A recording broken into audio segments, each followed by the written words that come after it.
প্রিয় দর্শক, পিপি এডুকেশন চ্যানেলে আপনাকে স্বাগত। যুদ্ধের অষ্টাদশ দিবসে কৃপাচার্য, কৃতবর্মা এবং অশ্বত্থামাকে নিয়ে নিজ সৈন্যদল নিয়ে দুর্যোধন একটি হ্রদে ধ্যান করতে যান ও আত্মগোপন করেন।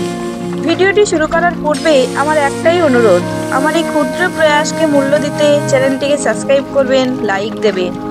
দুর্যোধনকে খুঁজে তাকে হত্যা করার জন্য পাণ্ডব ও শ্রীকৃষ্ণ তার অন্বেষণ করতে থাকেন। কারণ পাশা খেলার পরে দ্রৌপদীর বস্ত্রহরণের পরে ভীম প্রতিজ্ঞা করেছিল দুর্যোধনের উরুভঙ্গ করে তার প্রতিশোধ নেবে। সেই অবশেষে শ্রীকৃষ্ণ পাণ্ডবগণ যখন দুর্যোধনকে খুঁজে পেলেন, দুর্যোধন তাদের বলেছিলেন যে তিনি তাদের রাজ্য উপহার দিতে চান এবং তিনি বনে অবসর নিতে চান। যুধিষ্ঠির প্রস্তাব প্রত্যাখ্যান করেন। তাকে বলেছিলেন যে হস্তিনাপুর দুর্যোধনের উপহার নয়, পরিবর্তে তিনি প্রস্তাব করেছিলেন যে দুর্যোধন পাণ্ডবদের ভাইদের মধ্যে যে কোনো একজনকে যুদ্ধ করার জন্য বেছে নিতে পারেন এবং যুদ্ধে তিনি বিজয়ী এবং জয়ী উভয়ই হতে পারবেন। দুর্যোধন যুধিষ্ঠির, অর্জুন, সহদেব ও নকুল এদের সঙ্গে যুদ্ধ করে সহজেই জিততে পারতেন। তা সত্ত্বেও দুর্যোধন তার নিমিষেই ভীমকে বেছে নিলেন, কারণ ভীমের উপরে তার যত রাগ। ভীমের শারীরিক সুবিধা থাকা সত্ত্বেও তার নৈপুণ্যের প্রতি নিষ্ঠার কারণে দুর্যোধনের আরও ভালো কৌশল ছিল।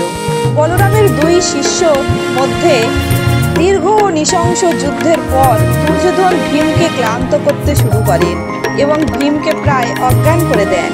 এই সময়ে লড়াই পর্যবেক্ষণ করে কৃষ্ণ ভীমকে ডাকলেন এবং বললেন, ভ্রাতা ভীম, তুমি দুর্যোধনের উরুতে আঘাত করো, কারণ দুর্যোধনের সমগ্র শরীর মাতা গান্ধারীর আশীর্বাদ ধন্য। বারবার তার উরুতে হাত দিয়ে তালি দিয়ে সংকেত করতে থাকলেন। উদ্দেশ্য হিসাবে ভীমকে সেই শপথের কথা মনে করিয়ে দেয়া ছিল। তার পাশা খেলার পরে দুর্যোধনের উরু পিষে নিয়েছিলেন। ভীম বিজয়ী হয়ে দুর্যোধনকে তার গদা দিয়ে আক্রমণ করেন এবং তার উরুতে আঘাত করেন এবং দুর্যোধনকে মারাত্মকভাবে আহত করেন। ভীম কর্তৃক অপমানজনকভাবে লাথি মারার পর দুর্যোধন বিলাপ করছিলেন এবং অন্যায় উপায়ে তাকে হত্যা করা হচ্ছে এরকম অভিযোগও করছিলেন, কারণ একটি গদা যুদ্ধের লড়াইয়ে কোমরের নিচে আক্রমণ করাটা ছিল অবৈধ। যুদ্ধের নিয়ম লঙ্ঘন করা হচ্ছে বলে দুর্যোধন যখন বিলাপ করছিলেন, তখন শ্রীকৃষ্ণের বড় ভাই বলরাম আক্রমণ করার জন্য অস্ত্র তুলে নিয়েছিলেন এবং শ্রীকৃষ্ণ বলরামকে দুর্যোধনের মন্দ কাজের কথা স্মরণ করিয়ে দিয়ে তাকে সান্ত্বনা দিয়ে বললেন যে সে তো যুদ্ধে অংশগ্রহণ করবে না বলে প্রতিজ্ঞা করেছিল এবং তাকেও প্রভাবিত করেছিল, তাহলে আজ কেন সে এভাবে অস্ত্র তুলে নিচ্ছে? এই বলে শ্রীকৃষ্ণ বলরামকে তিরস্কার করতে থাকেন। শ্রীকৃষ্ণের হস্তক্ষেপে বলরাম শান্ত হলেও সে বারবার ভীমকে তিরস্কার করতে থাকে যে এই যুদ্ধ কি সে দুর্যোধন ও ভীমকে শিখিয়েছিল অন্যায়ভাবে যোদ্ধাকে হত্যা করা?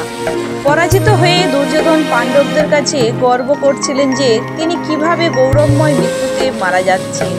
পাণ্ডবরা নির্বাসনে থাকাকালীন তিনি কিভাবে হস্তিনাপুর উপভোগ করতে পেরেছিলেন এবং কিভাবে তিনি এখনও তার বন্ধু বান্ধব ও আত্মীয়দের সঙ্গে পরকালে গিয়ে সুখেই দিন যাপন করবেন। তিনি পাণ্ডবদের সঙ্গে যুদ্ধ করে কোনো অন্যায় করেননি।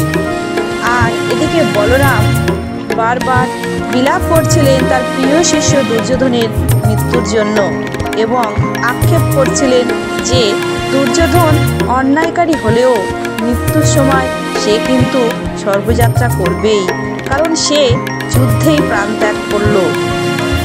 ভিডিওটি এখানেই সমাপ্ত। সবাই ভালো থাকবেন, সুস্থ থাকবেন।